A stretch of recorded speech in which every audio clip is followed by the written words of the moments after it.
So hello and welcome guys to your very own channel Super Knowledge Point. So guys, today we will discuss about the bases. This is the part 2 of chapter 3 of class 10th ICSE board.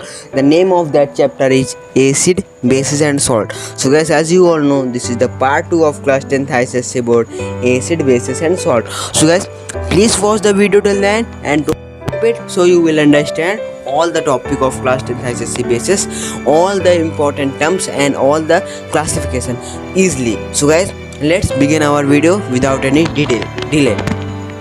So guys, सबसे पहले यहाँ पर हम लोग बात कर लेते हैं कि बेसिस होते क्या हैं। बेसिस या तो मेटेलिक ऑक्साइड हो सकते हैं या मेटेलिक हाइड्रोक्साइड होते हैं या फिर एमोनियम हाइड्रोक्साइड। मैक्सिमम टाइम जो बेस होता है वो मेटल का ऑक्साइड होता है या मेटल का हाइड्रोक्साइड होता है या फिर एमोनियम हाइड्रोक्साइड होता है। और हम लोग बात कर लेते हैं they react with hydronium ion.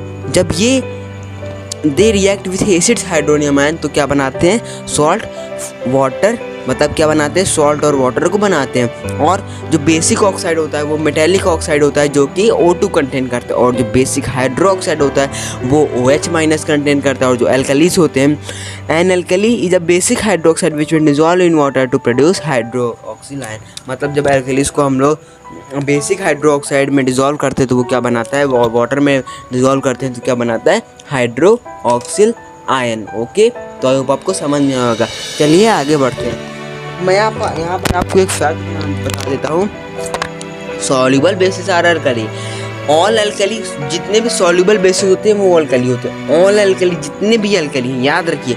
यहाँ पर मैंने कुछ फैक्ट लिखे हुए, देखिए, all alkalies are bases but all bases are not alkali, means all of the alkalis are bases but not all bases are not alkali. So guys, I hope you will understand it clearly. So guys, next we will discuss about the on the basis of strength. Okay, then we have a classification of acid. So guys, classification of acid are of 3 or 4 types. So guys, firstly we will discuss about the on the basis of their strength, means base की strength में acid base कितने तरह के होते हैं। Base होते हैं यहाँ पर हमारे पास 2 तरह के। सबसे पहले यहाँ पर हम लोग बात कर लेते हैं स्ट्रेंथ की। तो जो बेस का स्ट्रेंथ होता है उसे हम लोग बोलते हैं the degree of dissociation of an alkali in aqua solution. मतलब कि एक एक्वा सॉल्यूशन में किसी भी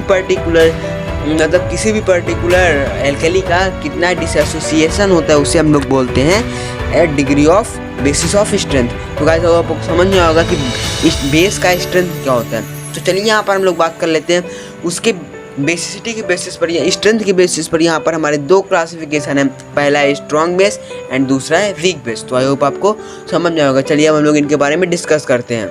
सो गाइस, ध्यान से देखिए। सबसे पहले यहाँ पर हम लोग बात करेंगे स्ट्रॉन्ग बेस की।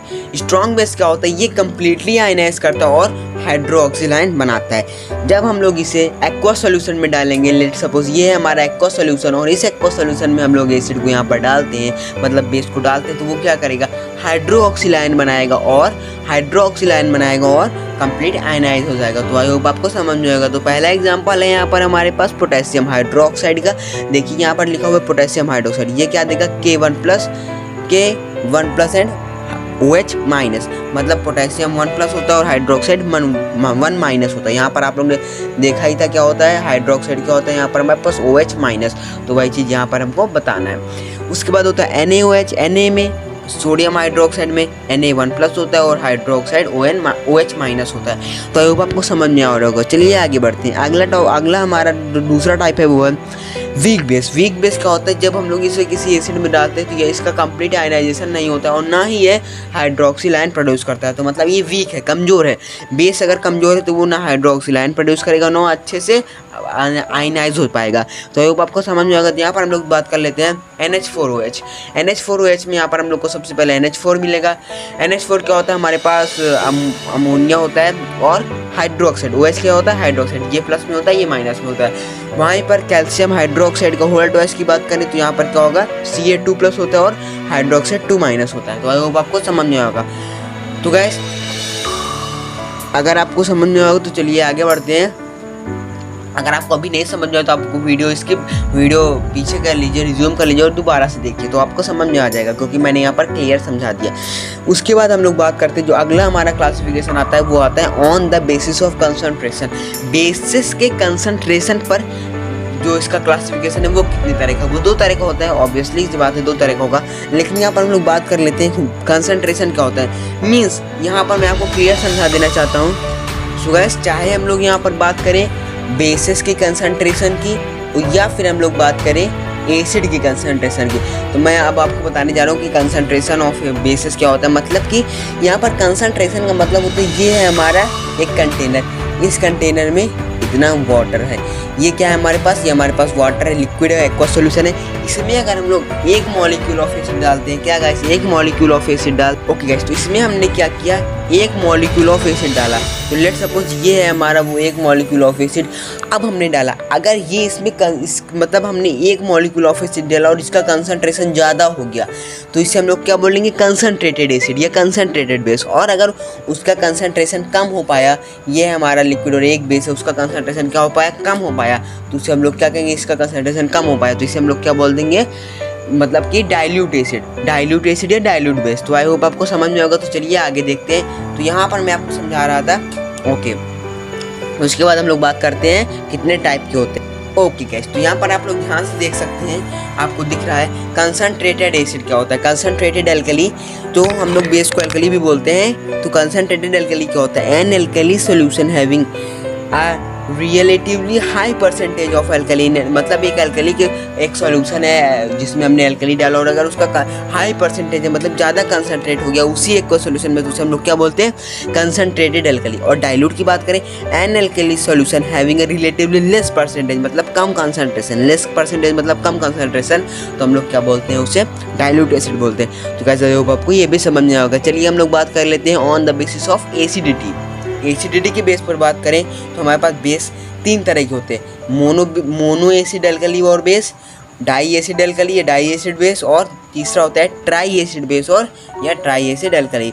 तो गाइस हम लोग एसिड पर बेस की बात करेंगे, मतलब कि वहाँ पर हम लोग बात कर रहे थे ट्राई एसिड, मतलब यहाँ पर आगे हम लोग क्या बात कर रहे थे पिछले में गाइस, जब हम लोग मतलब on the basis of acidity जब हम लोग इसमें एसिड का बात कर रहे थे क्लासिफिकेशन का, तो वहाँ पर हम लोग बोलते हैं tri basic acid, mono basic acid. लेकिन यहाँ पर हमें क्या बोलना है, mono acid base, di acid base, tri acid base. तो आई होप आपको समझ में होगा। चलिए यहाँ पर डिस्कस करते हैं। सबसे पहले यहाँ पर हम लोग बात करेंगे मोनो एसिड एल्कली बेस, मतलब कि एक पर्टिकुलर एक्वा सॉल्यूशन में अगर हम लोग देखिए, ये एक हमारा एक्वा सॉल्यूशन, इस एक्वा सॉल्यूशन में हमने 1 मॉलिक्यूल ऑफ एसिड डाला और वो जितने हाइड्रोजन के आयन फर्निश करेगा, मतलब हाइड्रोजन के आयन फर्निश करेगा, वो होगी उसकी बेसिक, मतलब कि वो उतनी तरह का। अगर वो एक कर रहा है, मतलब एक हाइड्रोनियम आयन हाइड्रोजन का प्रोटॉन बना रहा है, तो उसे हम लोग क्या बोलेंगे, उसे हम लोग बोलेंगे मोनो बेसिक। अगर वो 2 बना रहा है तो डाई एसिड, 3 बना रहा है तो ट्राई एसिड। आई होप आपको ये भी समझ में होगा। तो चलिए यहाँ पर देख लीजिए, हमारे पास लिखा हुआ है, बात कर लेते हैं मोनो एसिड एल्कली बेस की। An alkali which furnishes 1 hydroxyl ion in per molecule, मतलब एक मॉलिक्यूल में वो एक हाइड्रोक्सिल आयन बना रहा है, तो हम लोग क्या बोलेंगे, मोनो एसिड।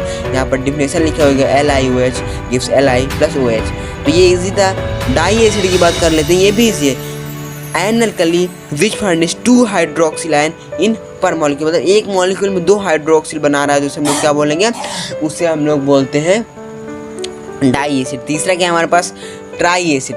ट्राई एसिड में क्या होता है, ट्राई एसिड बेस में द बेस, मतलब एक मॉलिक्यूल 3 हाइड्रोनियम आयन फर्निश कर रहा है पर मॉलिक्यूल। एक मॉलिक्यूल एसिड का एक मॉलिक्यूल बेस का 3 हाइड्रोनियम आयन हाइड्रोक्सिल आयन बना रहे, तो हम लोग क्या बोलेंगे, ट्राई एसिड बेस। तो गाइस उसके बाद हम लोग यहाँ पर बात करेंगे प्रिपरेशन ऑफ एसिड। हम लोग एसिड को बनाते कैसे हैं, हमने ये पढ़ लिया एसिड बेस होता क्या है, बेस के क्लासिफिकेशन कितने, अब हम यहाँ पर बात कर लेते हैं बेस को हम लोग बनाएंगे कैसे।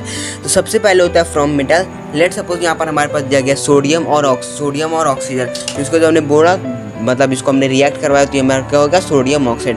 उसके बाद दूसरा टाइप आता है action of water on reactive metal, मतलब रिएक्टिव मेटल पे जब वाटर का एक्शन होता है तब भी हमारा बेस एसिड, सॉरी गाइस यहाँ पर बेस बनता है, तो ये गलत हो गया है। तो देखिए Na+H2O gives NaOH, sodium plus water को अगर हम लोग रिएक्ट करवाएंगे तो ये हमारा बनेगा sodium hydroxide plus hydrogen gas यहाँ पर इवॉल्व हो जाएगी। तो चलिए आगे बढ़ते हैं। सो गाइस तीसरा पॉइंट है यहाँ पर हमारे पास, देखिए action of water on soluble metallic oxide, मतलब वाटर का जो सॉल्युबल मेटेलिक ऑक्साइड पे क्या रिएक्शन होता है। एक्शन का मतलब उसका देख के क्या एक्शन होता है, उसे वो वाला एक्शन नहीं, एक्शन का मतलब वो कैसा रिएक्ट करता है उसे देखिए। Na2O plus H2O gives NaOH, Na2O plus H2O gives NaOH bye double decomposition. Double decomposition का मतलब होता है पूरा बदल देना। देखिए डिकम्पोजिशन का मतलब होता है यहाँ पर लेट सपोज देख लीजिए सॉरी गाइस, देखिए मैं आपको एक अच्छा सा एग्जांपल बताता हूँ। यहाँ पर आप बात कर लीजिए NaCl की, और एक और कोई एग्जांपल की बात कर लीजिए जैसे कि सो गाइस यहाँ पर हम लोग बात कर लेते हैं FeCl3 एंड NaOH की। तो यहाँ पर क्या होता है डबल डिकम्पोजिशन का मतलब Fe इसका OH ले लेगा और Cl3 इसका Na ले लेगा। तो ये क्या बन जाता है FeOH, क्या बन जाता है कैसे हमारे पास FeOH और ये बन जाता है NaCl। तो आई होप आपको समझ में आएगा, इसको हम लोग कहते हैं डबल डिकम्पोजिशन। तो यहाँ पर देखिए आई होप आपको ये डबल डिकम्पोजिशन भी समझ में आएगा। उसके बाद हम लोग यहाँ पर बात कर लेते हैं action of solid on metal sulphide. तो यहाँ पर देखिए क्या लिखा हुआ है CaZnSO2, ZnS मतलब zinc sulphide plus O2 zinc sulphide, और जब हम लोग ऑक्सीजन को रिएक्ट करवाते हैं तो हमारा क्या बनता है ZnO zinc oxide plus sulphate, मतलब सॉरी सल्फर डाइऑक्साइड गैस यहाँ पर रिलीज होती है। यहाँ पर क्या हो रहा था, यहाँ पर हमारे पास कोई गैस नहीं रिलीज हो रही थी, लेकिन हमारे पिछले जो थे वहाँ पर गैस रिलीज होती है, फॉर्म होती है। और यहाँ पर अगर लोग बात कर ले सल्फाइड पर जब सॉलिड का रिएक्शन करवाएंगे, मतलब कि एक्शन ऑफ सॉलिड का मेटल सल्फाइड पर रिएक्शन क्या होगा, वहाँ पर क्या होगा हमारा सल्फर डाइऑक्साइड गैस बनेगी। और यहाँ पर बाय डिकम्पोजिशन मतलब सिंपल सा डिकम्पोजिशन होता है CaCO3 give CaO plus CO2। तो ये ईजी था, और यहाँ पर ये ज़्यादा इंपॉर्टेंट नहीं, तो मैंने यहाँ पर आपको बताई नहीं। तो केमिकल प्रॉपर्टी होती है रिएक्शन विद CO2, ये CO2 के साथ रिएक्शन करता है रिएक्शन विथ एसिड, और ये कड़वे होते हैं। मैं आपको फिजिकल प्रॉपर्टी बताऊँ तो बेस जो होते हैं वो कड़वे होते हैं। तो आई होप आपको समझ में आएगा। तो गाइस अगर आपको ये वीडियो अच्छा लगा हो, इस वीडियो के लिए एक लाइक कर देना, चैनल पे नए हो तो सब्सक्राइब करके बेल नोटिफिकेशन ऑन कर देना। हम लोग मिलेंगे अगले वीडियो में नेक्स्ट पार्ट के साथ। तो गाइस तब तक के लिए ओके बाय।